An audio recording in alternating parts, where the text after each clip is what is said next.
आपल्या गोठ्यावर ज्या वेळेस आपण मास्टायटिसचा उपचार करतो त्यावेळेस जर पहिल्या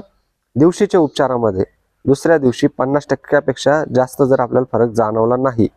आणि जर काल पाणी येत होतं आज सुद्धा पाणीच येते, काल गिठुळ्या येत होत्या आज सुद्धा दुधामध्ये गिठुळ्याच येत आहेत,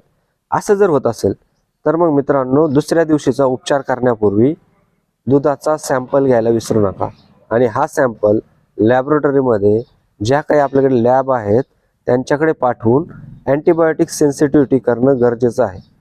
अँटीबायोटिक सेन्सिटिव्हिटी म्हणजे मित्रांनो आपल्या जनावराला मास्टायटिस जो झाला आहे तो बरा करण्यासाठी कुठलं अँटीबायोटिक वापरावं लागणार आहे हे आपल्याला त्यामधून कळतं आणि मग मित्रांनो आपल्याला त्याचा उपचार करता येतो। परंतु मित्रांनो सॅम्पल जरी पाठवला तरी उपचार सुरू ठेवायचा, कारण सॅम्पलचा रिझल्ट यायला 2 दिवस लागतात आणि या 2 दिवसात जर मास्टायटिस बरा झाला नाही तर एक्झॅक्ट कुठल्या औषधाने आपलं जनावराचा मास्टायटिस बरा होणार आहे ते आपल्याला कळेल आणि आपल्या जनावराच्या मास्टायटिसचा योग्य उपचार होईल।